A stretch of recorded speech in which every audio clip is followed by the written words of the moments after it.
Welcome to this special election edition of 7:30 NT. I'm Louisa Rebgetz. I'm joined by the leaders of the two major parties for a debate as the Territory prepares to go to the polls tomorrow. Paul Henderson and Terry Mills, welcome to the program. Thanks, Hi, Louisa. We're coming to the end of 3 weeks of pretty heavy campaigning from both sides. Firstly, Terry Mills. The entire basis of your campaign has been accountability and reducing debt, but Treasury has found a $100 million hole in your election promises over the 4-year term. So in fact, the Territory economy would be in more debt under a CLP government. As I said, I'd be fully accountable and we would make it very clear that we have a very real plan to deal with the debt problems in the Northern Territory. And I won't be distracted from the real debt problem in the Northern Territory, which under Labor has grown to $3 billion and then expanding out to $6 billion. But how do you explain these problems in the costings? I acknowledge that there is a dispute, but nonetheless, I am very confident in our costings. But the bottom line is that we are fully accountable. So what I have said is made available for all Territorians to judge. And we have a plan to deal with the debt problems in the Northern Territory. And if we don't achieve that, then Territorians will have to make that decision. We've put our costings up on the website so people can see that. Labor hasn't done that. But Terry Mills, if there's such a hole, I mean, are your election promises not going to be met, or are you not going to be able to bring the government, the economy into budget into surplus? I am confident in our position. It's fully funded and fully costed, and these commitments that have been made will be honoured. So you have little faith in Treasury? As I said, that there is some dispute, and I don't mind having that discussion with Treasury. Confident in those figures, and I believe that the path that we've set, which is a commitment to live within our means, we can achieve that within 4 years. Given what you're saying, don't you think public servants will be even more anxious now with all the talk about job cuts, about the prospects of job cuts, because, I mean, there is this money, there is this hole in the costings? Well, so is asserted, but I still remain very confident in our position. And also part of our plan is not only dwelling with the need to be more efficient in terms of the processes of government, but to make sure that we grow our economy and not just focus on one particular project. And we have the capacity, by putting trust in Territorians who are involved in the Great Territory story, to grow the Territory and to increase productivity in the Northern Territory. I have faith in Territorians, and I'm confident in the position that we have, and I believe that by making that target, that goal, and Territorians have been invited to keep us to account. In 4 years' time, if we don't achieve that, it's their call. But to live within our means, to exercise fiscal discipline, is the objective of a sensible, responsible government. Paul Henderson, during the campaign, how much of a setback was the Ken Vowles incident to your party, which saw one of the head men behind the scenes stood down? What sort of dent do you think that's put in your campaign? Look, Louisa, before I get to that, I do have to make comment on the debt issue. Terry Mills has run an entire campaign about being accountable, and Treasury has blown your accountability right out of the window, Terry. It's worse than just the $124 million, Louisa. The first point of Terry's commitments to Territorians is to bring the budget to surplus over the first term of government. That's $700 million. He has not said how he is going to do that. Treasury have got a massive hole in the costings that he's provided. The only way that he can bring the budget back to surplus by his very own costings is to slash the jobs of thousands of public servants. Treasury have shredded your contract, Terry. It's not worth the paper it's written on, and it's a great con job. Well, you're talking about there's been a big hole here, mate, and that hole has been created by Labor. The size of the Territory debt is monstrous, and you've tried to conceal this from view.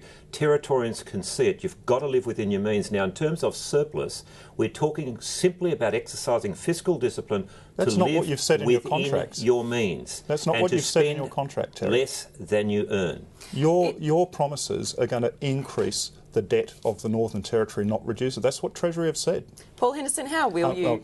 Well, I'll tell you what. What about what Treasury has? Are you going to talk about what Treasury has said about exposing people going to the home market to a risky loan scheme where they don't carry any deposit responsibilities. What effect does that have? What did Treasury say about that, Paul? Do you recall that? Terry Mills, We'll get to that in the Treasury statement, they also raise issues about your housing scheme, saying that it will put upward pressure, or has the possibility to put upward pressure on the market as well. And I don't agree with that, because unlike the Labor scheme, which actually adds pressure on demand by bringing more capital into the marketplace, having the potential to increase the price because you're making it easier for people to get in by removing the requirement for a deposit. The real issue is to increase supply, and that's what our measure does, to provide real subsidies for those key workers and apprentices to get into affordable rents, because we need them here. We can't afford to lose 4,000 more people from the Territory. We need them to help us build the Territory. Paul Henderson, how will you rein in debt while we're on this issue? Well, obviously, as the economy grows, then the revenue and receipts to government grow. Our debt position is manageable, it is responsible, and it is all about protecting Territory jobs, and that's why we took, after 8 surplus budgets in a row, the decision to go into deficit to protect Territory jobs. And as I've said, you know, Terry's being a bit clever with the words here. You go to your own contract, Terry. You have committed in that first dot point to bring the budget back to surplus over those 4 years. You need to find $700 million on top of the $124 million black hole that Treasury have said. Terry, those are your words, they're not my words. The only way you can do that is slash thousands of jobs, just as Campbell Newman's doing in Queensland. I don't believe you. I am convinced of our position, and I believe that we can your grow the words Northern are your Territory. contracts. That's right, and Territorians will hold us to account. You still haven't given any explanation or any commitment to a plan to get ourselves into a sustainable financial position in the Northern Territory. Well, Terry, the simple Where's your answer to plan? that is we've got a growing economy, and we needed to keep capacity in our economy here by having the largest public infrastructure program in the Territory's history, to keep all of those tradies in jobs, to keep all of those subbies in jobs, to keep all of those small business people in jobs whilst they were waiting for the major projects to come. That was a deliberate decision, and everybody in the business community has applauded the government on taking that position. Well, it looks very much like you are borrowing money at huge amounts, $1 million a day interest, and you are borrowing money not for infrastructure because the borrowing level is greater than the infrastructure spend. And are you borrowing money to pay for wages, Paul? That's never been explained by you. Not at all. Why are you borrowing more than you are spending on infrastructure then? Terry, you could take 40% off the infrastructure budget and the budget would be in surplus tomorrow. But if you take 40% off the infrastructure budget, what happens? That's 1,000 people in the private sector who would lose their jobs and dozens of business close their doors. We're not going to do that. Our debt position is 11% of GDP. The Australian government's debt position per GDP is 9%. Greece is 168%. This is entirely manageable. Well, let's come back to the Territory here. And Terry Mills, while we're on the issue of jobs, and job cuts has obviously been a prominent theme throughout this election campaign. I mean, in a public service town, how wise was it to leave yourself open, as you've done, on the issue of public service job cuts? You have to be honest with Territorians, unlike Labor, who have no semblance of a plan to deal with a very serious economic problem, a financial problem. Well, what's your plan on public service job cuts? The first one is to be honest. To be honest with Territorians. We haven't had that level of honesty from Paul Henderson. Absolutely. Because he still hasn't answered how is it that you are borrowing more money than you are spending on infrastructure. It's absolutely wrong. What is the rest for? You are borrowing huge amounts, and it only looks like you're borrowing to pay for public service wages. Wrong. We could cut the capital works budget by 40%. We would be in surplus tomorrow. The answer to your question, though, is a commitment to ensure that all those who operate in the public service are focused on frontline service delivery, no matter where you are in the public service. Why a number was picked was to indicate that our interest is in those who are in the managerial positions and those executive contract positions. So those are the ones you're going to sack? Oh, go on. It was to ensure that they understood that their role is to be involved in delivering services through the public service for frontline service delivery. Now, I would expect, and I wouldn't be surprised to find that there'll be a number of those, not that many, but those that are there and employed at our expense to serve the political interests of the Labor Party.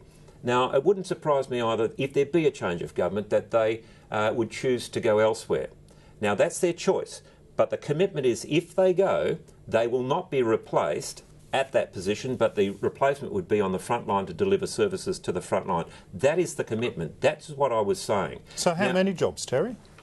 I've just given you the answer. No, you haven't given any answers at all. I'm talking about a commitment to turn the public service to its core business, and that's not serving the political interests of the government, but serving the interests of Territorians. Apart from people on the fifth floor, now you're going to have, if you win government, you're going to have people in ministerial offices. Of course, there would be a total turnaround. But apart from those people, who are you talking about in the public service? Who's the political interests? I think that's pretty insulting to our public service. I don't know of anybody in the public service who's serving the political interests of the government. No, they're delivering there might services be a few and the policies around your neck of the woods, but the issue is to make sure that all who are operating in the interests of Territorians, and that will be the focus That's of a all country. 18,000 That will be a well.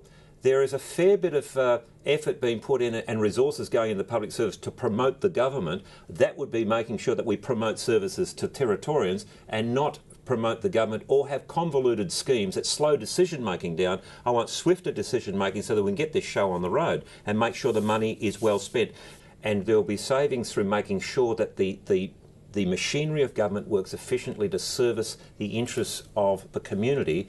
And I'll be making sure that any decision that's made either at cabinet level or at the senior levels of any of our agencies, what difference does this decision make to a kid in a classroom or to the waiting queues at the hospital or to law and order on the street? Because you could take some of these agencies out, let's say for argument's sake, and it make no difference. So therefore that resource should be deployed to make sure there's a maximum difference in the classroom. And that's what I'll be determined to do, to make sure that in these difficult times that the dollars we're entrusted to spend are spent to make maximum benefit on the front line. Terry, you just said you're going to take some agencies out. That's what you said. You said I'm going to take some of these agencies out. Which ones? Hypothetically, if you were, would you notice them not there? So let's move on to the issue of housing. Who do you think's not doing a job? Let's move on. Where your axe is going to fall, Terry. No, hang on. Can we move on to the issue of housing? I think we should move on to the issue of housing. The high cost of living in Darwin is a very big issue in the Territory, and one that affects a lot of people, particularly high rents and house prices. Do you still believe your policy of 100% loans will help this situation and not make it worse? Look, Louisa, it's up to 100%. Now, a lot of people will obviously be able to put some equity in. The problem we have at the moment is that we have many, many people out there renting who are paying more in rent than they would need to do to pay for a mortgage on that same property. The reason why they can't save for the deposit is because they're paying high rent, and the banks now want up to 20% of a deposit. So it's virtually impossible for somebody to save $50,000, $60,000, $70,000 to actually be able to get a mortgage on their first home. That's why we've introduced this scheme. But what about the RBA economists have come out saying schemes like this one put upward pressure on house prices? I mean, people might not be defaulting on their loans, but what about the issue of increasing house prices? Well, look, the RBA, to be fair, was not specifically commenting on our scheme in our circumstance here in the Northern Territory. Everybody knows that we've got more land available than ever before. We've got 2,700 units and apartments ready to come out of the ground. This scheme will run for 2 years whilst we wait for the financial markets to return to some sort of stability to allow people to borrow in terms of normal borrowing patterns. I think it's absolutely the right thing for government to do where there is market failure, and there is market failure at the moment. There's no shortage of capacity for people to repay the loans. What they can't do is get the deposit together. And Louisa, over 1,000 people are beating the doors down at the TIO trying to get access to this scheme. And that's 1,000 people, if they're successful, who will be buying their own homes, freeing up 1,000 rental properties in the private market. But, I mean, you have to admit that you've failed to get this balance right. The government saw this problem happening years ago, and you were hesitant to release more land, and you've admitted that you were hesitant to release more land because of fear of property prices falling for those people who own property. I mean, it is a fine line to get right, but you must concede that you failed to get it right. Look, you know, it is a really fine balance here, Louisa, but what we have done, going back 3 years ago was accelerate the fastest land release in the Northern Territory's history. You drive around Palmerston now, there is more land to purchase than has ever been available before. You drive down Lee Point Road and have a look at Muirhead. There's more land than ever been before. But should it have been turned on? I mean, it takes a number of years for it to be turned on. Shouldn't it have happened a lot earlier? Look, nobody foresaw what was going to happen with the global financial crisis and the fact that the world capital markets were going to absolutely freeze up, including a bit of a delay here in the Northern Territory. So we've put this scheme in place. It'll be in place for 2 years. And as I've said, 1,000 people beating down the doors of TIO. Land developers are flooded with applications, and this scheme will get people into the market, off the rental roundabout, freeing up those rental properties, decreasing the pressure on rents. Terry Mills? Yeah, I think the Chief Minister has overlooked some key issues here. The first one is that I distinctly remember 2007 standing in that Parliament and calling out, for goodness sake, get on with the show of releasing land. And I can clearly remember Delia Laurie saying no, all you want to do is to flood the market and to drive house prices down. There was already in play was the possibility of increased development in the Northern Territory, and the most important thing you need is a place for people to stay. Resisted that, and then started to make change in language in 2008, and then raised false expectations of people, started to see the prices moving, and then moved in that direction with the glossy brochures and the like to increase the expectation that something was going to happen. And it's 2012 and there are thousands of properties short. Paul Henderson, there's one response. part of your narrative there, Terry, that you have totally overlooked, and it was called the global financial crisis. Remember the global financial crisis? Yeah. Well, that's People weren't able to borrow money. Developers weren't able to borrow money. Home owners weren't able to borrow money. That's why construction activity stopped. That's why we've got big holes in the ground all over Darwin, where developers have got their developments approved, ready to go, and the banks, instead of wanting 60 to 70% pre-sales to finance that unit development, the banks wanted 100, even 110, 120% pre-sale. So Terry, you know, your narrative misses a very important point that rocked the entire world, and it also affected us here in Darwin. I'm really glad you raised the global financial crisis. Do you know what caused the global financial crisis? Cheap loans, getting people into the marketplace. Terry, let's just fix this. Caused it. In the United States, they were lending money to people with no income, with no job, and with no credit history. TIO will only loan money to people who have an income, have a job, have the capacity to repay the loans, and have a credit history, Terry. So your version of I'd like to go back to a question I went to earlier, and going back to the campaign here.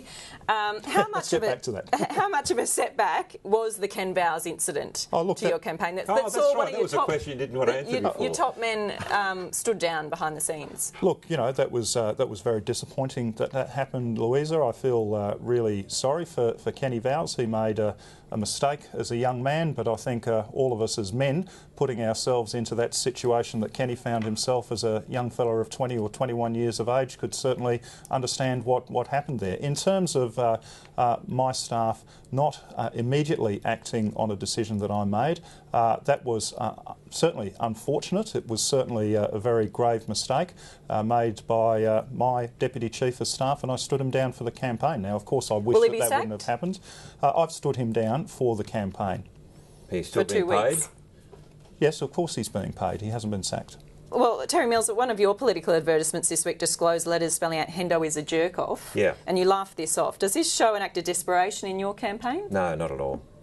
Not at all. And just one part of the narrative missing there is, yes, OK, Kenny, fine, you know, people do make mistakes, but what I find unforgivable is the manoeuvring of your outfit under your leadership and yourself, Paul, in attempting to put pressure on the media to control this story.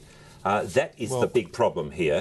And adjusting the story and applying pressure on the media was a very big problem. And adjusting the story, that's code for not telling the truth. And that is a serious problem. So most people knew about Kenny. Well, I didn't. Oh, you didn't? No, I didn't.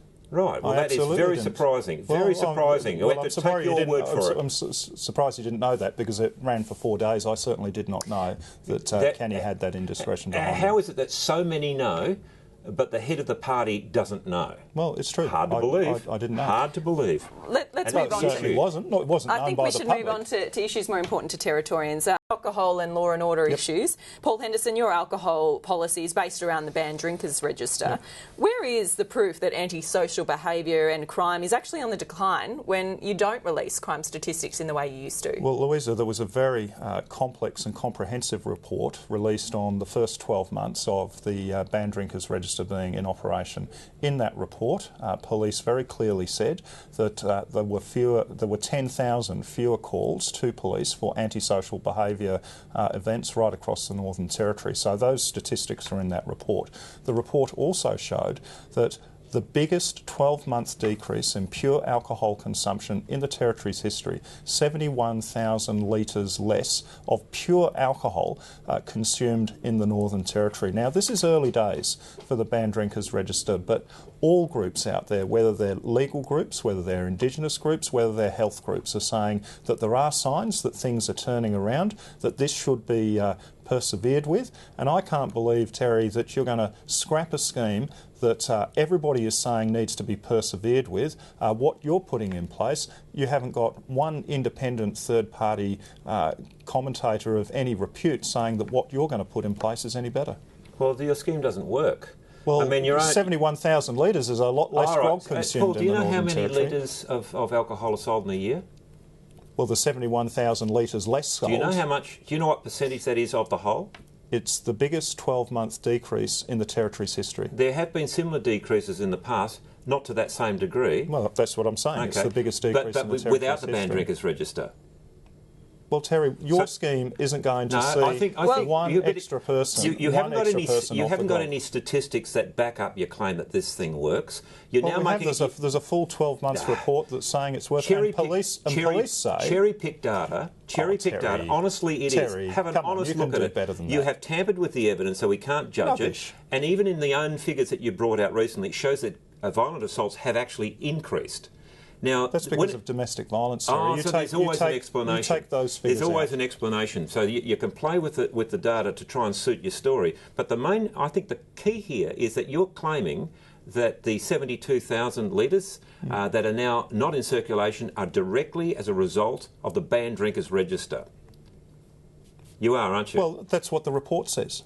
That's what the report says. So what effect would the increased cost of living have on purchase of alcohol? What effect would the decline in tourism numbers have on that amount of alcohol? And what effect would 4,000 people leaving the Territory have on that figure? And bear in mind, that figure is actually a very small percentage of the total alcohol consumed in the Territory, a very small percentage. And I think it's pretty brave of you to go and claim, in the evidence of tampered evidence, and now to claim that this therefore is evidence that this thing works. And you haven't factored in the people that have all left, the tourism that... Terry Mills, on evidence, what evidence do you have that boot camps, which is one of your planks of your law and order policy, will actually work? Well, the boot camps aren't even funded. You haven't put $1 to them. Have. No, you haven't. Look at your costings. There is not $1 for boot camps in your costings, Terry. Not $1. There is. There isn't. And the evidence is that people being given responsibility and held to account are the ones that have the greatest capacity to change behaviour. What evidence do you have that they actually work? Well, where have they worked? There are schemes that in fact, I'll give you a very practical scheme where someone who broke into my own home could have gone into Dondale, but instead I followed him through the system. He was apprehended, he went to court, and he was put into a program like a boot camp type program. It wasn't a boot camp. It was Alan Brahmany's camp. It wasn't Alan Brahmany's camp, but it was that kind of program where he was required to be accountable for his actions and required to make different decisions and given additional skills. And he has, since that time, gone down a completely different path. I believe that if you intervene at the point of personal responsibility, people then can make better decisions. But if you go chasing forever, alcohol itself is the problem, you then exempt people from personal responsibility and you lose the capacity for people's behaviour to change. Can I just say, that young fellow who broke into your home, Terry, went into one of the diversion camps that we already fund. And you're saying it was a success. We're already doing it, Terry. Yeah, but you're just using language that you're not funding. No. There is not $1 in. Well, there isn't. If I had your costings here, I'd put them in front of you and say, down this list of costings, where have you funded boot camps? Because it's not in there. Yes, it is there. It's $5 million through existing programs. Let's move on to remote seats, and most of which include the remote Indigenous populations. How vulnerable are you in the bush, Paul Henderson? Oh, look, every election is always a contest, Louisa, and I'm very confident that all of our bush members, very hard-working bush members, very close to their electorates, I'm confident that all of them will be returned. But can I say, in saying that, absolutely don't take the bush for granted. As the Chief Minister, I've been out to so many communities over the last 4 years. I believe that I've personally got really good relationships with people in the bush, and any fair analysis and observation would see that over the last 4 years, over $2 billion has been spent on new houses, new health clinics, new infrastructure. Much of which is federal funding. Yeah, in partnership with the Territory Government. We're the only Territory Government in history that's put nearly $200 million into the housing program. All of the other states that are part of that national agreement in terms of Indigenous housing, none of the other states have put any of their money into those programs, Louisa. So, any fair analysis would see that the infrastructure services in the bush are better than they have been, but there's still so much more to do, Louisa, and that's why we're making strong commitments this campaign. Paul Henderson, what's your best bet for tomorrow's outcome? Look, I'm not a betting man, Louisa. What I'm saying is that we're quietly confident that we will be returned, because I think people do believe that the Territory is heading in the right direction. And with all due respect to Terry, I think change would be a risk.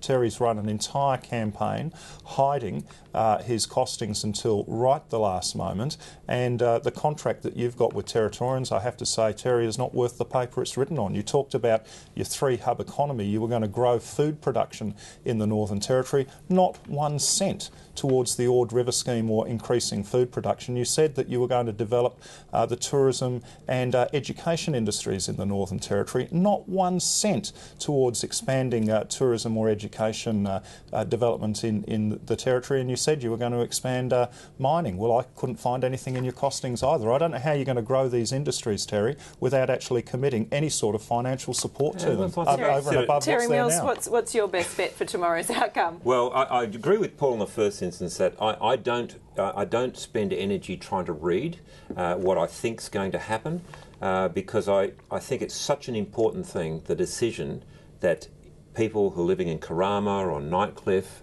their decision, the decision that they make and what they weigh up. So I'm not going to encroach on that or read into that, but I know that there is a mood for change. They want debt dealt with. They want law and order dealt with, not just talked about. And they want to see a responsible government that takes matters seriously and focuses on the front line. And so they are the commitments that have been made, and I think the decision that they make tomorrow is going to be a very significant decision. We've got great opportunities in the Territory. We've got to manage those opportunities really well. Thank you very much. Thanks, Terry Mills. Thanks, Paul Henderson. Good luck to you both tomorrow. Thank you, mate.